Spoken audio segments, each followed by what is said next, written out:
Not to be rude, but you suck at this game, and you probably don't even wipe good enough. As someone who's played through this game 57 times, I cringe so hard watching you play. If you just used the jump dash, maybe you wouldn't be alone in life. If I see you straight up jump into a spike one more time, I will swallow my cat. Why would this website be giving you any ads for this low-quality Let's Play? I used to love this channel before all he did was upload the game over screen on repeat. First! Alright, I get it. The only classic 2D Sonic game that I ever beat was Sonic 3, and maybe I haven't beaten every Sonic title 2,078 times. Maybe I don't have an unhealthy obsession with video games made in the 90s. Maybe I don't have my blood vessels replaced with controller cords.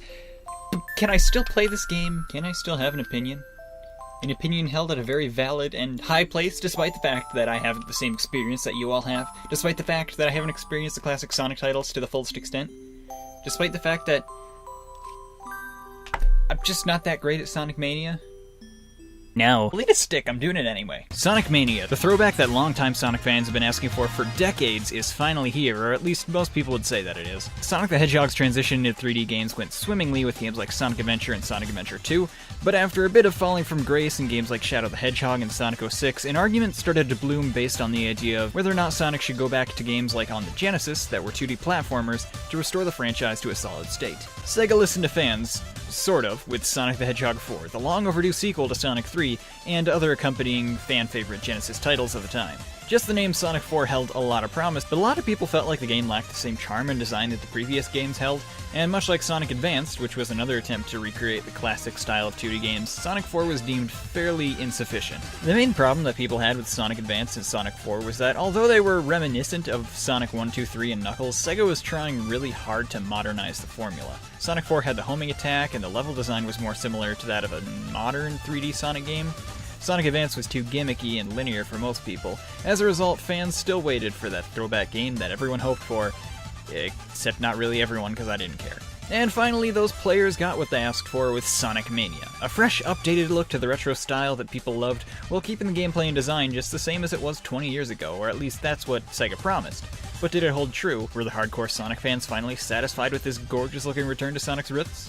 Well, as somebody who played through the game once, died many times, and isn't very good at 2D Sonic games, I'm gonna try to answer that question in this video. Dude, nobody wants to hear what a person's thoughts are on a game that they didn't even beat flawlessly without taking a single hit, or finish with a max amount of lives, or memorized every single pixel of every stage of every zone of every game made for any console ever since the beginning of the video game industry.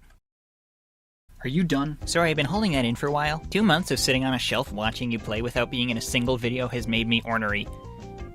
And lonely. Okay. You know, I work for free and I'm super supportive of you. Debatable. It's just, I have opinions, but I can never express them unless you put me in a video, and it's been like 100 days, and I just have all this stuff to say about everything. I can tell. For one thing, I now have an opinion on foam. I never really thought much about it before, but I'd really like to express stuff like that. I have a review to do. Well, this is the only opportunity I'll have for a third of a year to talk, so I'm gonna review foam randomly throughout your review, and you can't stop me. No. Mania, or as I like to call it, Mania.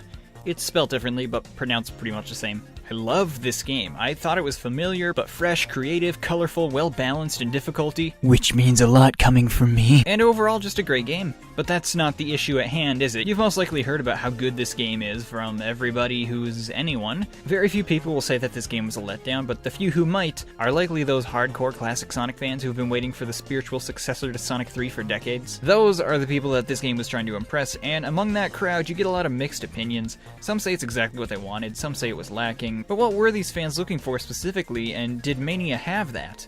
Are the non-believers just being biased?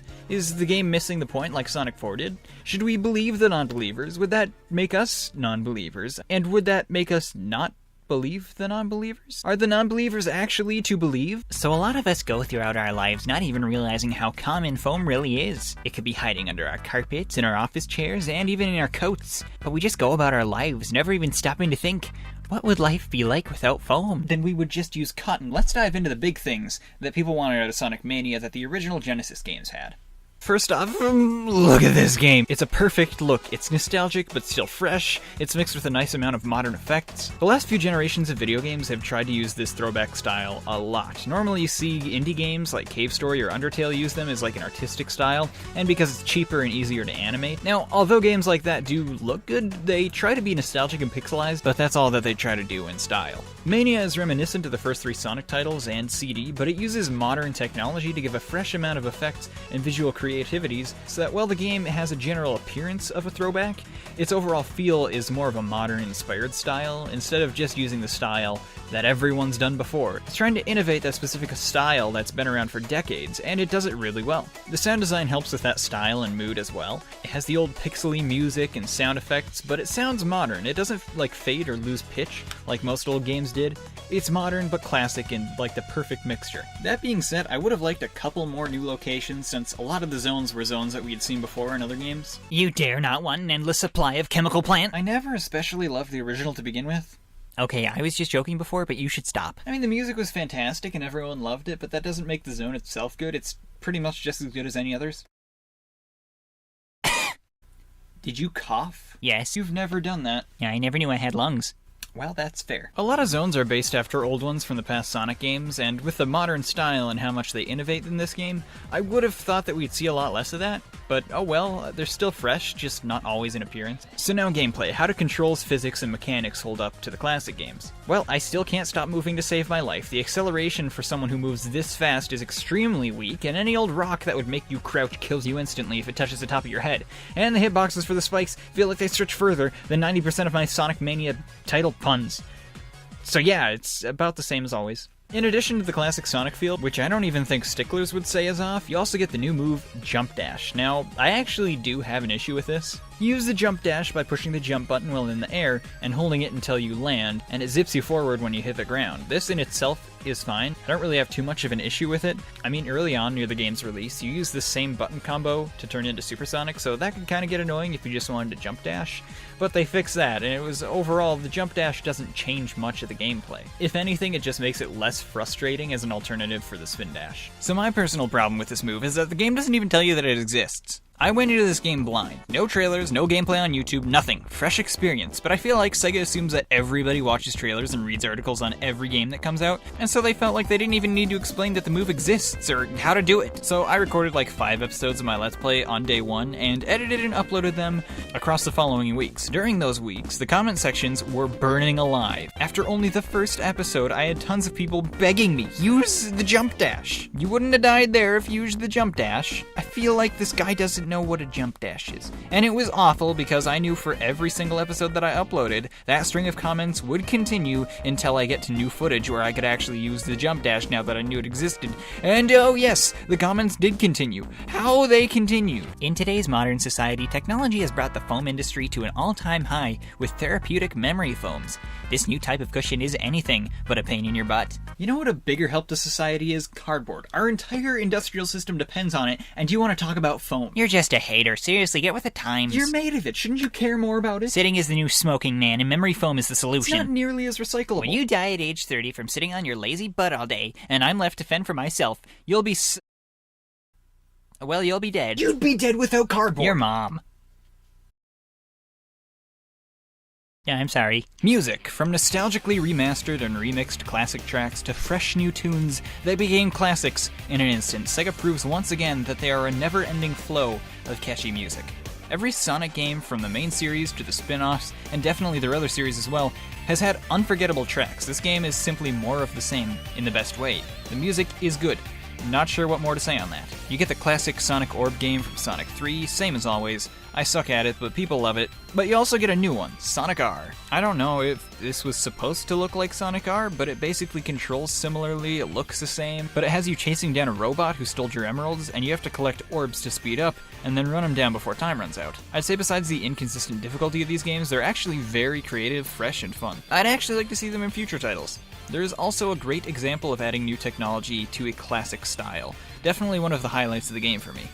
Alright, now before we get into the meat and more meat of this video, I'll touch on the story as well. There might be a few spoilers, but that's what this whole video is. I'm spoiling whether or not the game is good, so chill. Besides the undisputedly angelic opening cutscene, which needs no review, this game has a little bit of story. This game has a bit of a story about Eggman doing a thing, finding some new partners in crime, and for a game with no dialogue, it's fairly comprehensible. Not much to say there, but along the way you get a lot of cool fan service. Aspects like the return of classic characters, nods to past games, and even a cool ending that doesn't stop the story with this game alone. I felt like this was an important thing to point out since it is a throwback game, and sometimes the fan service for throwbacks are way too heavy, but this game makes them very well deserved and exciting every single time. So now all we have left to do is talk about the level design, something I know very little about, what makes level design good and bad. I will probably sound like a complete noob, but I will try to explain it anyway. So just like everything you review? So the main thing that games like Sonic 4 and Sonic Advance did, that hardcore Sonic Classic fans didn't like as much, was the level design from what I heard.